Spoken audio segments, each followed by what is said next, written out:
This is Ryan Young, and this is the Orlando Real Podcast. Today, I hung out with Ryan Young of Interstruct. They're an architectural design build firm here in Orlando.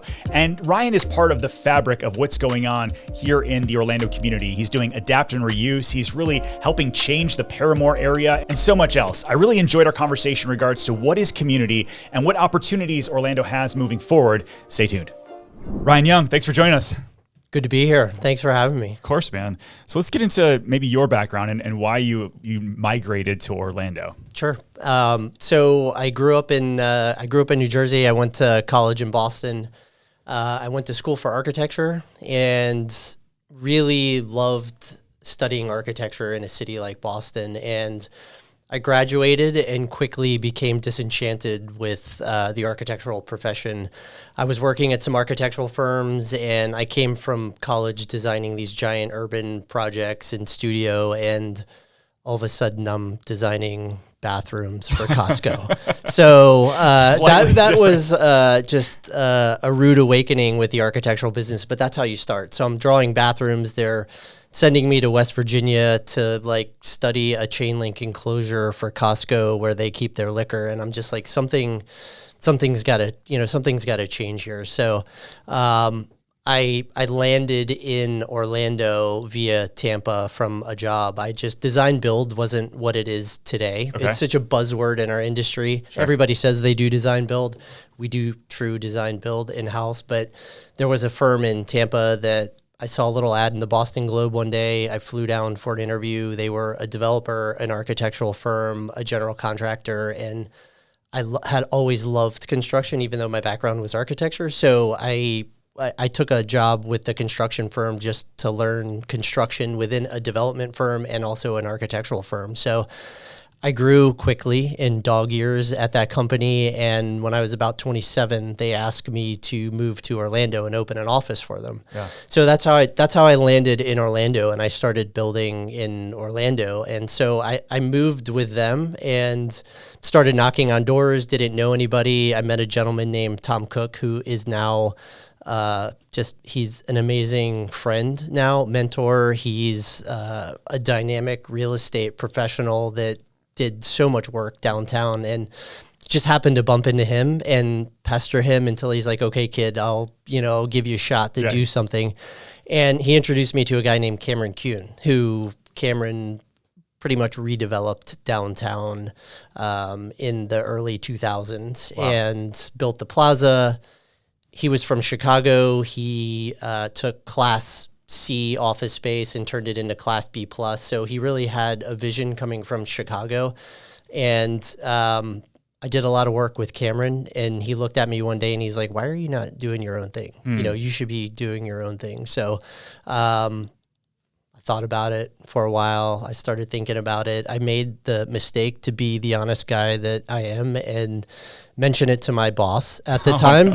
And just because he asked me about it, and he said, give me your keys, get out. Thanks for letting me know. And I wasn't making the choice at that point. I was just telling him that I was thinking about it. Here's my dream. Here's basically, what I would love to do, $0 to start a business. I didn't have a job, and my now business partner left the company as well, and we decided to kind of do our own thing. And 6 to 9 months of no salary turned into Interstruct that we know today, and started a commercial construction firm and kind of got into the business that way in Orlando. So been building in Orlando for about 24 years now. Insane, because of that. Yeah. So it's That's been so cool. interesting growth. Yeah. So it's funny, if you had to describe Interstruct and what you guys do, so design build is, like you said, it's a buzzword, but go a little bit deeper, because you're not, that's not exactly, like when I think of Interstruct, I think of something even different, but how do you describe it? So we started as a construction company. Yep. I went back and got my master's degree for architecture and was able to sit and take the test. So that was really the big change in our firm. Like once that happened, we were able to layer architecture into our business as well. So not only being a licensed general contractor, being a licensed architectural firm, and being a true design builder in-house. So Now we have 6 architects that sit in our office and works with our construction team. So we're a vertically integrated design build firm with architecture and construction. And also over the years, we've layered in a real estate company.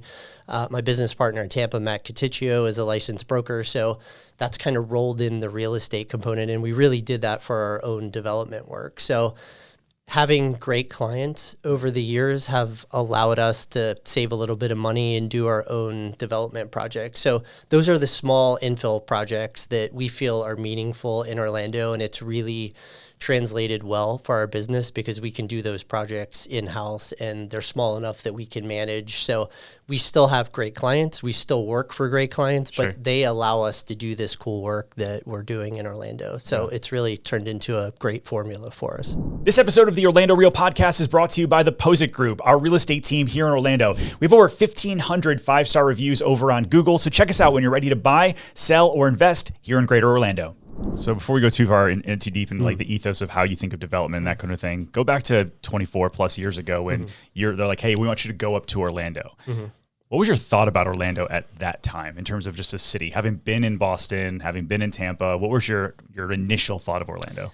It was the same thought as when I moved to Tampa. I was like, where is this place or what is it? I grew up in the Northeast. I really didn't even Florida was never on my radar. It wasn't on my map. I didn't know much about it, but I knew that it was an opportunity. So that's why I came here. I mean, obviously I knew about Disney, but I didn't know much about the market, but we knew that it was a growing market and there was real opportunities with construction. So I was excited to kind of test the market. Sure. And how's downtown? You talked about early on, you got to meet some people that were reshaping that downtown area. I feel like not a lot has really happened in big way downtown since then. Like if you think about 2 decades later, do you think it's moved forward for the positive, or do you feel like we still have a long way to go? I feel like it was moving positive for a long time. COVID hit and I think changed things downtown a lot, in my opinion. Sure. When I moved here in the late 90s, there was so much less than what we have. CNL 1 that's next to City Hall was just being built. Sure. Lincoln Plaza that's across the street wasn't done. CNL 2 wasn't done. 55 West had not been built. Lincoln was developing one of their other buildings that was on, I think, Magnolia. So all of those 20-story buildings had not been built yet. So, we saw a lot of that. And then, again, the plaza wasn't developed at all. Sure. Those are 2 towers, a residential tower, and all of the retail and the movie theater that happened. So we saw all of that happening quickly, and then a lot of the office buildings downtown being redeveloped. So there was a lot happening, and downtown felt a lot different then. And, I felt very strongly about the market. And then as we were tailing into, even just before COVID, things were slowing down. Yep. COVID really turned things around. And downtown changed. I mean, we've had our office downtown for 24 years. Yeah. And I would go to lunch every day just to see people, and it bumped into, as a business lunch, just bumping into somebody turned into business. Sure. It's not like that downtown anymore. And it's unfortunate because you could go out and have a drink and see professionals after work and have 1 or 2 beers and bump into people, or have a great lunch and see a business colleague. And 2 months later, it turned into a call on, hey, it was good seeing you. It's not the environment downtown now. And it's disappointing to see, but it's completely, the landscape has changed downtown. So there needs to be some sort of shift downtown for sure. And you've been down there for a long time. I know you did a little bit of the Hourglass district, and then now you've got a lot of work down over in Paramore. And Yes. you and I did another video on the channel where we were kind of going through some of the major changes up and down Church Street. And I've actually used that a ton since our conversation. It really opened my eyes to at least the possibility, not what it is now, but the possibility of what's coming. And so what do you think the rub there is in regards to we had this growing thing? Yes, it was a little bit before COVID, but it's almost been exasperated since. Is it a financial thing? Is it a vision thing? Is it a cohesive vision for the developers downtown? What is it that's causing Orlando's downtown to sort of fall apart, if you will? Yeah. I wouldn't use fall apart. I'm Underutilized. still I'm still a Underutilized. huge advocate of Sure. downtown and what's happening downtown and what the city is trying to do downtown. I think Sure. there's some great folks in place that are really trying to move the needle downtown with some of the public spaces that are happening. Yep. But I think a lot of it is dollars. You know, even the deals that we look at, they're much smaller. But if a basis in the deal doesn't work right off the bat, Yep. it's problematic. Yeah. So like if we're looking at a small scale that doesn't work, we're not looking at developing 20-story buildings, but the folks that are, the math just doesn't work. And with interest rates and financing, people have just taken a time out in the market over the last couple of years. So we've seen some money sitting on the sidelines, and they're just, we just haven't seen strong investment in opportunities downtown. And we think a lot about slow money because slow money turns into really cool projects, in our opinion, because it doesn't have to happen quickly, right? It's not about developing an apartment building from a merchant developer and then getting it filled up and flipping it. Right. And, we watched Steelhouse on the corner of Colonial and Orange, one of the first apartments. That building's had to sell 6 or 7 times since it was built, and that's not, slow money doesn't equate to that. That's quick money that people just want $1. So like, It's a little soulless. having investors that want to sink money into something and watch it grow over time. That's really our development model on a small scale. Yeah.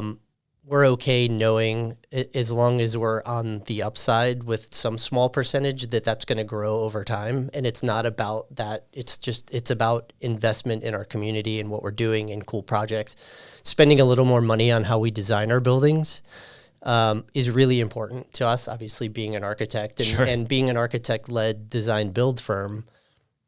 We're not into designing bad buildings and want to be thoughtful about the community and how our buildings are interfacing with the urban environment and the pedestrian. So all of that stuff is thoughtful. And I think there are projects that are not being built and getting approved in Orlando that are not thoughtful in that way. Yeah, I mean, I've met plenty of architects that are the Costco box folks that are just like, how many square feet can we fit in the thing, regardless of how ugly it is. You're very thoughtful. You're one of the first architects that was also a developer that also that got me thinking this way, which I thought was really interesting. So thinking about, so you're in Tampa. I know you're also just recently expanded to Charlotte. Congrats. That's thank so you. cool. Thank you. And so I know I was there speaking in Ballantyne and looking at the whole how Charlotte blew up. And I think a lot of it was jobs first. So then developers felt like they could spend, and it wasn't so speculative of building out these buildings, because it's like, we already know we've got tenants in place. Right. So then is it a chicken and the egg kind of thing? Or are we definitively like, hey, we need to go after more jobs or end use first and then fill it with development? I just wanted one other comment going back to what you were talking about development, just while I'm thinking about it. Yeah. Like, we've got to, because I think this is important. Like, Orlando is it's a city of stucco boxes. And like we've got to get past that. Yeah. In what we're developing, because that type of design is drowning our city. It's drowning outside of our city in the suburbs. Like, we've got to stop the shitty stucco boxes. Like, I almost want to make a t-shirt, let's stop so no more shitty stucco. Yeah, right. I got it. It's mark it down. Yeah. So I mean, we've got to be thoughtful about the way we're developing, and we've got to start thinking about doing things a little bit differently. So I agree. Anyway, I just wanted to go back to that point. So Charlotte and Tampa, both demographics are similar to Orlando. I think disposable income is probably a little bit better in both of those cities, which is important for development. Sure. We also looked at light rail in Charlotte, because light rail is leading to a lot of development there, and we're seeing very cool things, happening around light rail. Yeah. That was an important piece to us, and honestly, in both of the other cities, building stock is really what's important to us, and we're highly focused on adaptive reuse. We don't have a ton of opportunity in Orlando, but whenever we get one, we're all over it, and we love it, and people call us for it. We've made it our calling card, and we want to continue to do that. But Tampa, obviously, with Ybor City and some of the older buildings, home run of a development. I know you like that style too, that stuff, and man. it's amazing, and really, it's a little costly sometimes, but like the design is fantastic. And like knitting the fabric together in those older buildings and incrementally developing that way, it just is, it's a much more interesting place. And that's the type of work and scale that we're interested in doing. So Charlotte certainly has that, and we haven't obviously fully explored it just because we officially announced we opened a couple days ago, last week, and we're excited to explore those type of opportunities, and that's what we're targeting. We do a lot of healthcare work, but we're also just targeting adaptive reuse because we feel like that could be an amazing project base for us there in Charlotte. Makes so much sense. So adapt and reuse, for those that aren't an architect, developer, that kind of thing, maybe they've never heard that term before. What actually is that? Reusing existing buildings instead of scraping. And that's part of the other problem in Orlando. We see a lot of sales that are happening and then the buildings just go away. Sure. And there's really interesting architecture and buildings that are just disappearing because it's easier to scrape it and start new than start over. So, you know, we bought our building in Paramore, and it was a 1940s warehouse. It had a little bit of like interesting architecture to it. It had a like nod to Art Deco industrial. There's a couple tinges on the outside of the building that you could kind of tell the step parapet and some of the angles. And we felt that was really important to save. So our architecture treatment over our facade was basically to create this cool architectural screen where you could still have a nod to the building that was there and not completely redo what was there. So that was an interesting architectural exercise for us to kind of layer the new over the old, but still have a transparency to see that. So adaptive reuse really allows for cool opportunities like that. And it's kind of nice to knit some of these projects together with existing buildings that are there. There's other stock in Paramore. There's a cluster of buildings right around the corner that they're like 5 or 6 warehouse buildings that are layered at different heights. They were connected in strange ways. The inside of the building are different and the structure is different. Right now it's vacant, and I hope they don't get torn down. Some of the development plans I've seen, this is exactly what the issue is. Instead of trying to redevelop that, it looks like it's going to be scraped. And I also saw some plans for an apartment complex, which I don't think is happening, but that's the destiny for most of our buildings that we have that would be a cool adaptive reuse. But that corner would be so amazing. Right now it just has murals all over it, and the building is amazing. But I hope that doesn't happen because I think there could be an interesting project for things like that. So that's really the interest level architecturally from us. So cool. I feel like the adaptive, your building in particular, and really a lot of the work that you've done, it feels like it has soul, right? Because it has history, and yet it's still very functional. And still, but you're saying that it maybe costs a little bit more to be able to have some of that, not charm, but like something like that. We spent a little bit of extra money on our building just because it was our building. Yeah. And we love exposing structure. That's part of our architecture. So we had these old steel girder beams that we were able to restore and insulate around them so you could still see them. So that's an important piece for us. So when you do things like that, there's some dollars that are associated with that. Yeah. What do you say, like somebody like in a Paramore area where people are like, oh, this, gentrification's happening, and like, you got these dilapidated, some of them dilapidated buildings, but sitting next to very, very nice buildings. What do you say to sort of the open public of just like, hey, where should we be going and thinking about some of these areas like Paramore? Mm-hmm.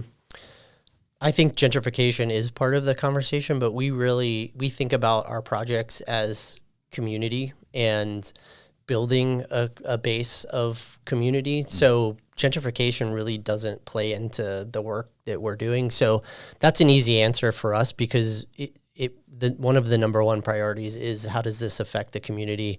How do we develop in the scale of the neighborhood and what we're doing?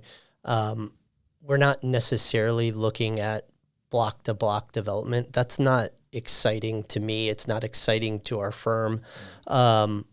We like the scale of the neighborhood and like thinking about what the impacts on the community are. So those conversations with gentrification become a lot easier when you develop that way. So for us, that's the conversation we have. What are we doing here? How are we building community? Our buildings address the street, the urban environment, the community, the pedestrian. How does things make better? How does this make things better?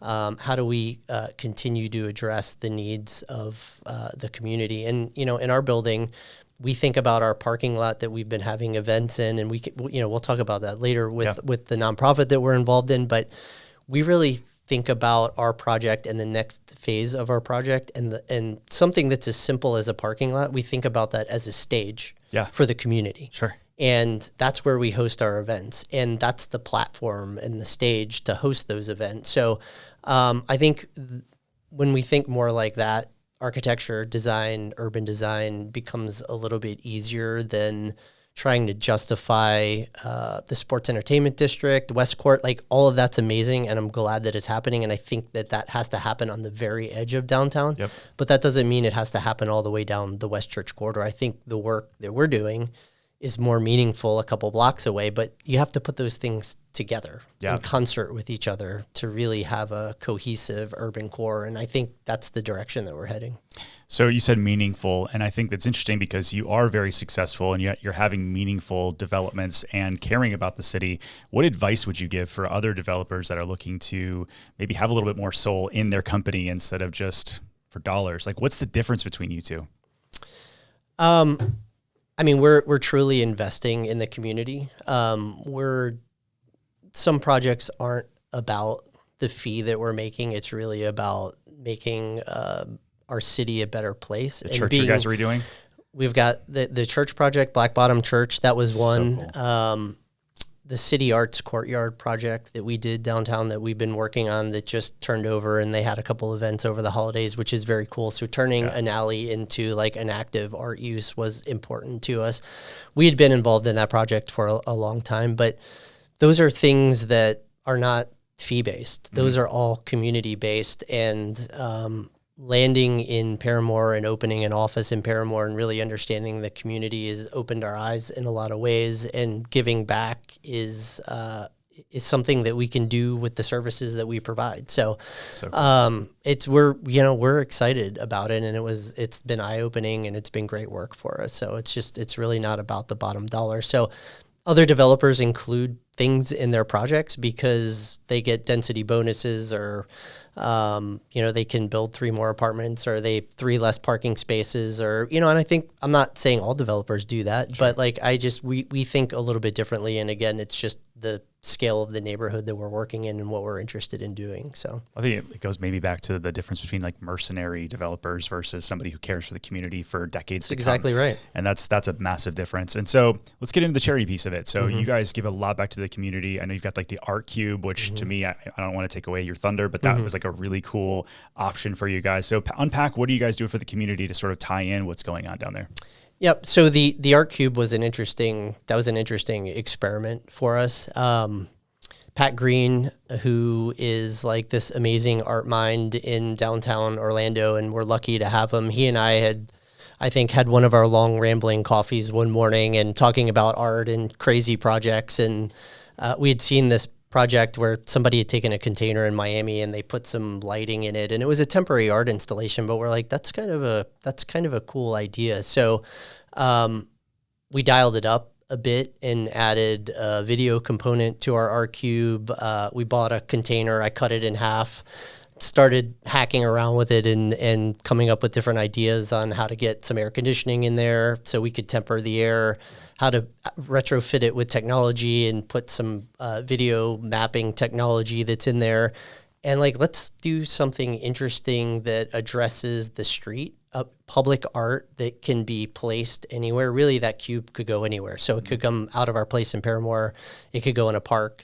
It could go downtown anywhere. So as a temporary art installation, it's a really interesting option to really create that wherever it's dropped. So what I was most interested in doing is creating community with our creative partners and artists that are in the neighborhood, and also just artists that we know and creatives that we know. And just doing something like that and having Third Thursday events and trying something and experimenting with something new has built this like incredible sense of community with creatives. Yeah. And we have people showing up and hanging out, and we do a happy hour event and have an artist talk about like what's in the cube. And it was important to me to always have a narrative of the neighborhood or something that speaks to Paramore about what we're doing as far as the public art piece, because it's visible 24/7. We really wanted it to be part of the community, or at least tied to the community in some way. And I always think of these things as like plop architecture or plop art. Like, what does it mean? And that's how we even think about our architecture. Like, what's the narrative and what's the story about the build? Like, whenever we design something, there's a thought process behind what we're designing. And same thing with art. Sometimes art just gets installed as public art and you're like, what the hell is that? You know, like and it may be cool, right. but like really what's the intent behind it? Yeah. So like that meaning was important to me. So like those are the artists that we engage in the Cube. And this last installation by Peterson, who's done a giant mural downtown and was amazing, that's on Rosalind. I don't know if you've seen that corner of, I think it's Rosalind and Pine, or Rosalind and Central, the giant mural that's on the corner. Yep. So Peterson came up with this concept with his crew at Red Tape, who's the other folks that work in their studio on Pine Street. And it really was about community and a different perspective. And this has been one of the most interesting installations, like hearing him talk about it. And it's a super simple installation. And like art in its most basic form is best when it's simple, but it doesn't mean that it's not complex in nature. Sure. So his artwork was that in this installation, and it really was, it was a powerful piece, and it was about riding the bus. And you don't think about, I don't think about riding the bus because I grew up in New Jersey. We were 40 minutes outside the city. So getting on a bus wasn't a big deal. That's how you got into New York City. Sure. Going to Boston, jumping on the subway, getting on a bus in Boston, like in those environments, like getting on a bus that's part of public transportation, and that's what you do. This installation spoke to riding a bus in Orlando, and his explanation of riding a bus in Orlando is much different than what I had in my mind. And I think powerful art speaks to things like that. And I know this seems like it's a container, there's some artwork in it, but like when you really dial in on what he did, it was pretty amazing. He created this scene of a bus. He went to a junkyard, he got seats, he built buses. So when you look through the glass of the Cube, you see the back of buses, you see the handles that you would grab in the bus. He took a couple windows out. And then the video projection that we have is like, he went in and has about 30 minutes of like people getting on and off the bus and like the interaction of like a public bus in Orlando. And so the thought process behind this installation was, when he was asked, which I didn't even really understand this until the artist talk, when somebody asked him, what do you want somebody to feel? And his response was one word, it was empathy. I want people to feel empathy, because riding the bus in Orlando is very much different than riding a bus in another city. And he also grew up on the bus, and he rode to work and school on the bus, and it is what it was, or it is what it is. He said his daughter's never ridden the bus, and she may never ride the bus, you know? So is that from a social economic standpoint? It's just very different because they don't have a car, but we are so car dependent here. So it's a very different thing. I also think socially, riding the bus in Orlando is looked down upon. And that was his, that was the statement of like being empathetic to people that you may not know, or why they're riding the bus, or, it was moving when he said it. And I feel like art can do that. And it was cool to see that our community of artists that were at that event, like, could have a conversation around that. So it's a simple experiment that we tried, but it's been really cool so far. We've had some great artists. It engages the community.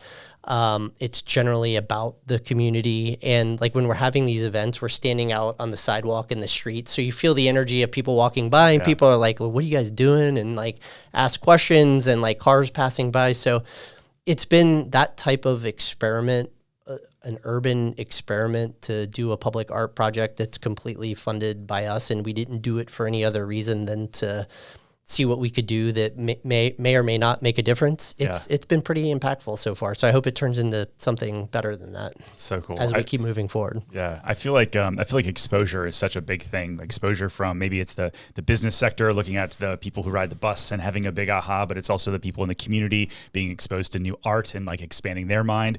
And what you're doing there, I think is just really cool. And Orlando's such a creative community. So being able to dive a little bit deeper into that, like, big props to you, man. That's Absolutely. so cool. Thank you. So what does community mean to you? You've mentioned it a couple times, but like, what does community feel like, and what does that look like for Orlando? I think, community to us is building a base of like-minded partners and even non-like-minded partners who can come together and have a conversation about what's going on in the city of Orlando or even in Paramore. Yeah. And, a simple mural for us originally on our building when we bought it has turned into this great community partnership that has been an amazing and eye-opening experience of partnering with Jennifer Desire and the Desire Foundation. And that has opened my eyes to what community means in Paramore and being able to give back. So when we originally bought the building, I just had an idea to put a mural on our building just because we had some time. I'm like, let's do something cool. And we were on the edge of COVID when we bought the building. And I talked to one of my artist friends, Maureen Hudas. I said, hey, I want to do something cool on the building. Do you have any ideas? And she came up with this amazing idea of what she was calling the Unity mural. Mm-hmm. And being in 2020 with a tremendous amount of social unrest, being on the edge of or just heading into COVID in 2020, she's like, we need to do something. There's a lot going on. Mm-hmm. So that's why she came up with this concept. And she's like, I want to put this local activist, Jennifer Desire, as the figurehead on the mural. So Jen agreed. She had been going through some very difficult times, but she was also leading the charge in Paramore and downtown with some protest and the Black Lives Matter, and was a very active voice in Paramore and downtown. So Maureen talked to her. She's like, sure. So she put Jen's image on this Unity mural, and it turned into something great for the community. It became an Instagram piece. It became something cool where people came by and was super interested in what are you guys doing here? It also, brought some attention to what we were trying to do at our redevelopment. But what it also turned into was an amazing friendship and a partnership with Jen. Jen was the figurehead. I didn't know Jen. I started talking to her and watching and seeing what she was doing downtown. At that time, she was using her own money to put hygiene bags together for the homeless and was going around handing out these hygiene bags in Lake Eola on her own accord with her own money, just trying to scrap, just to do something because she felt like she needed to be doing something. So that relationship has turned into a great community partnership. It's allowed Jennifer to start her foundation called the Desire Foundation. It's turned into serving hundreds and hundreds of people per month through the Desire Foundation. Wow. She's grown her foundation over the last 4 years through our partnership and now other partnerships, because I can't even tell you how many awards that Jennifer has received over the last couple of years. People are paying attention to what she's doing. She's really making an impact on Paramore and some of the surrounding areas, but mostly Paramore. So again, the relationship was a friendship and also has turned into something great as far as a community partnership. So that's really taught me about community and how we're giving back. And that translates into one time a month. We do community events on our community stage, or what our parking lot is now, which will hopefully be a little bit nicer when we get our redevelopment done. It's gonna be sick. And yeah, it's we're super excited about it. But we serve hundreds of people in the community with food and or services at those events. We have another one that's coming up on this Saturday. They've been really great turnout. Folks from the city show up. Our Congressman, Maxwell Frost, has showed up several times. Our D5 commissioner is involved. So we are continually thankful for that support, and it just continues to build the community impact that we can have. We really had I say this in a kind way. There was a shotgun approach to what needs to happen in Paramore. What can we do? What can we do? And we tried a lot of things, like bringing in services, food, handing out hot meals. And it's really, Jen has narrowed down over the last year that something that I feel strongly about as well, and I've talked to the city about and a couple other folks about Paramore just being a food desert. There's you can't get fresh groceries in Paramore without traveling extremely far. There's nothing walkable. So a large focus of the mission has turned into like how do we serve the community, and thinking about a food pantry. There's a food pantry that Jen has now. It's in a warehouse space that's outside of Paramore, but that's because we just don't have space yet. But we're really thinking about how do we either get a grocery, how do we come together with the community and a corporate partner and get some fresh, appropriate food that we can have in Paramore and serve the community in that way. So we're really pushing that initiative, and that I think will really help change Paramore and serve the community in a great way. So kudos to Jen. I don't know like if she ever sleeps, but she just is like, she's in school and she's doing great work for the community. So we're excited as a company, and me personally, to be involved with that in Paramore. And it's really, to your question about what's community, that's really, it's opened my eyes about what community can be, and how just relocating our building and being vested in a community instead of just some ancillary process of, writing a check to some nonprofit is community based, but like actively being involved in the community, being physically in the community and seeing what's going on around us has really helped me understand what community means. So that has moved up on our of our list and our focus and what our core values are at Interstruct. It was always there, but it's really kind of risen to the top because of our move to Paramore. So it's been interesting. I love that. So not just writing a check, it's making an impact. It's being amongst the place that you're trying to impact. I think that's fantastic. So with your core values, how do you take that to Tampa and Charlotte to make sure that becomes the ethos of who you are as you expand? Right. Well, we have great partners in both of those markets, and they understand those core values, and we're excited to be able to expand those core values in those markets. So we're actively pursuing some of those and obviously we've just started Charlotte. So we're hopeful to continue that in those markets as well. Amazing. Yep. So if you have your ideal client and they want to come out and they're like, hey, I want to maybe, even whether it's Paramore or some other area, is it adaptive reuse first, or are you also working out some redevelopment, like light redevelopment? We do both. Yeah. We do ground up construction. We prefer adaptive reuse, but like we really do anything commercial. Cool. We do healthcare projects, bars and restaurants. We love bars and restaurants. I mean, we're doing a lot of that work. So really anything commercial. Cool. So the reason I lead into that is like, so is Orlando still a great place, do you believe, for people then to move into and do that kind of thing? I think so. I think that we have to look at our micro successes that we have in some of our emerging districts is the best indication in my mind of like what's actually happening and the opportunities that present themselves. We're still very disconnected as a community between downtown and some of these emerging districts, which has been amazing to watch evolve over time.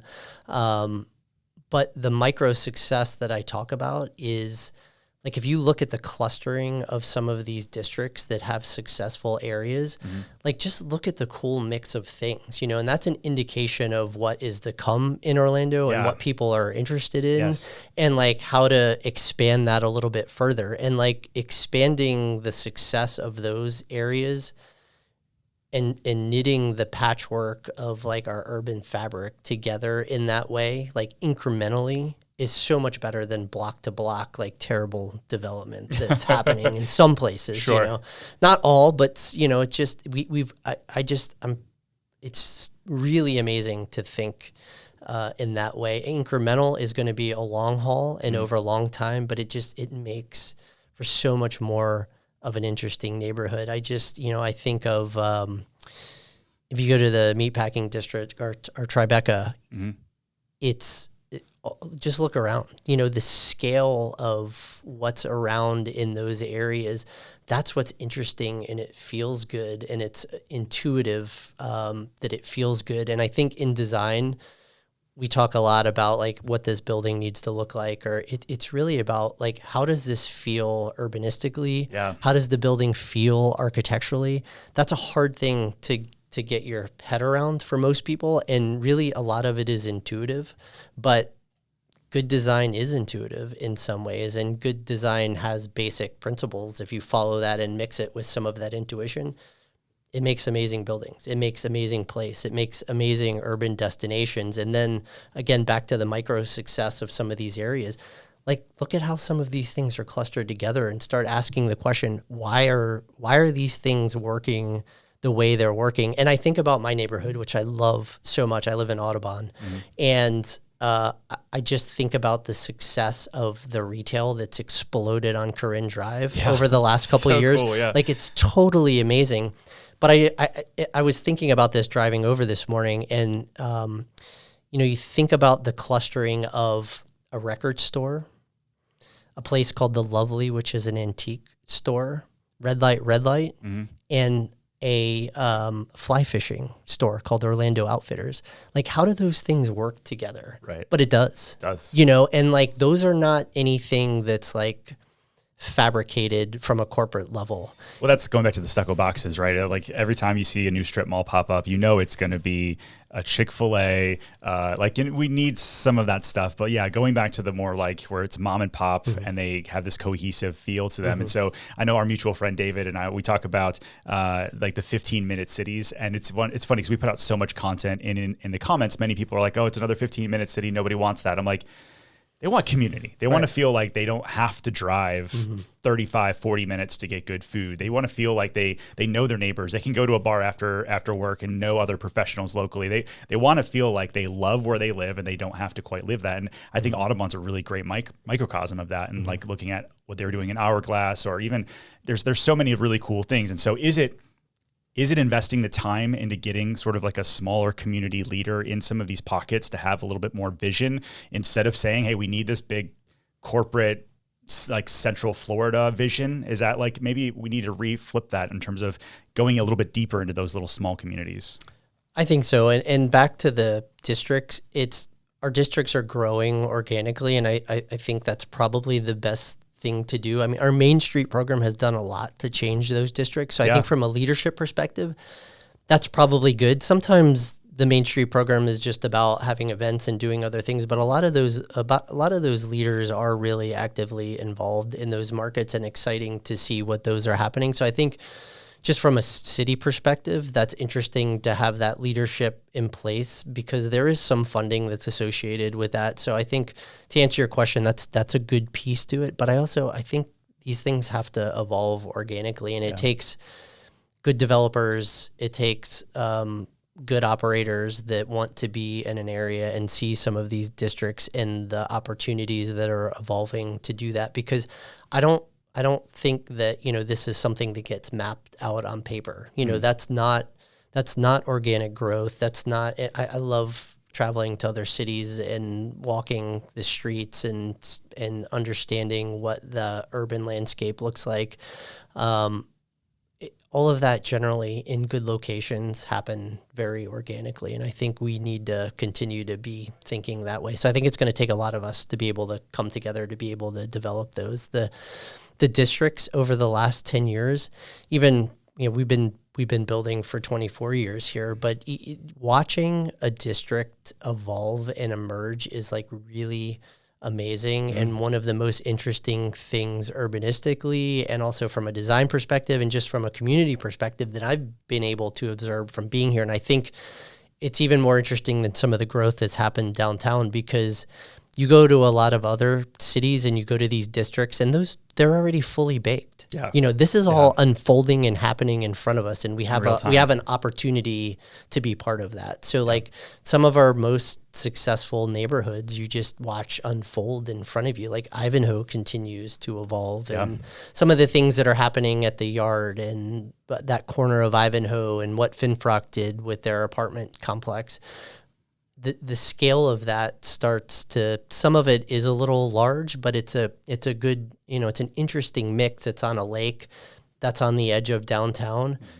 And then you compare that to like one of my favorite streets in downtown Orlando is Pine Street, where we had our office for a while. So Pine Street between Orange and Rosalind if you walk down that street and really pay attention to the scale and typology of the buildings, that's a good street that should be a model for us, because it feels good. And that intuition of scale and different size buildings and type of buildings, the plaza's 20 stories right there.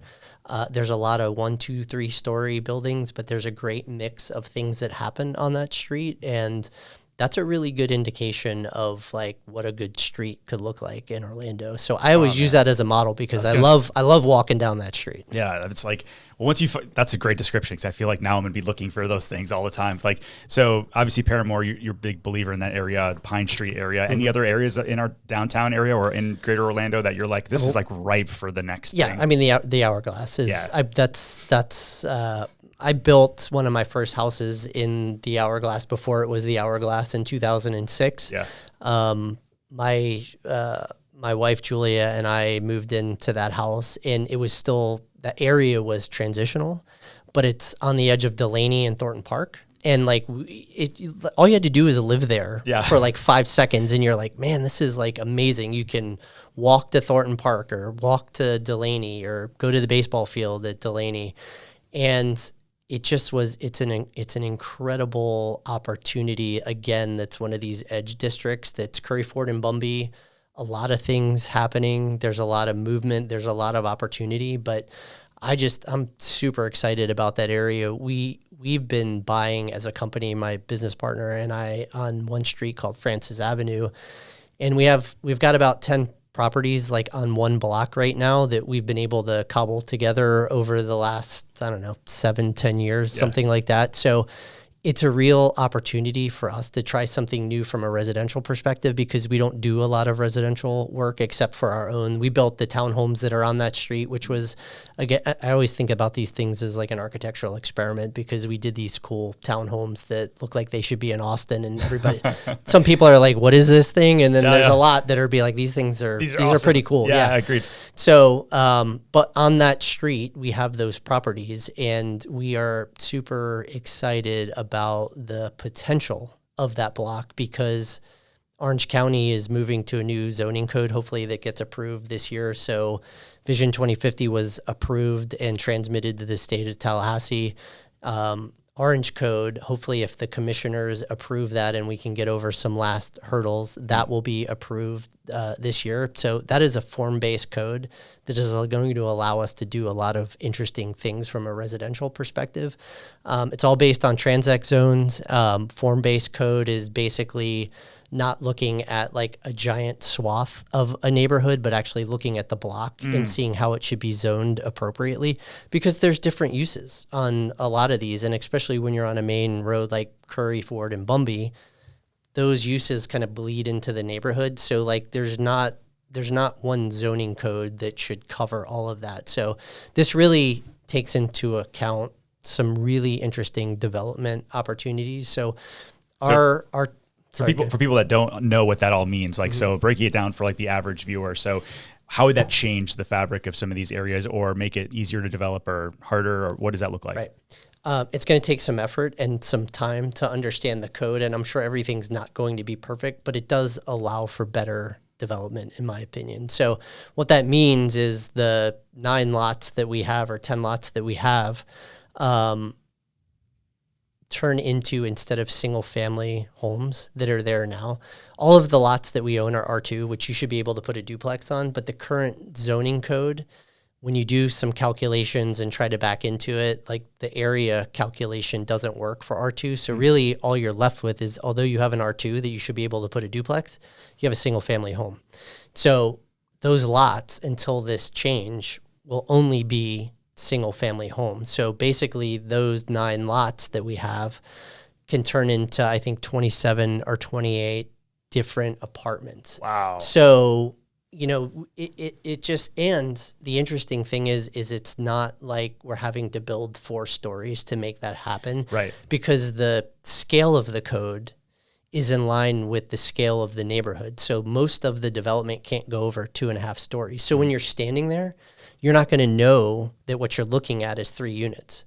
And it's just architecturally, that's super interesting to us, especially if you can cluster some of these things together and have like a shared green space, shared courtyard. That's also walkable to other things so that they're not just think about the Hourglass now. We're 1 block from Curryford and Bumby. So like being able to walk to the Tamale & Co., our Foxtail, our F&D that's down the street, like all of the bar and restaurants, Bruno's, all of it is emerging right there. There's a great beer brewer. I think there's a brewery that's right on the corner too, across the street. So like all of that becomes walkable. Yeah. So now you have density that feels like it's in the scale of the neighborhood, and you have walkability. So there's been a lot of pushback to the code, but I really feel like it's going to allow us to develop in the best way possible. Why is there pushback on that?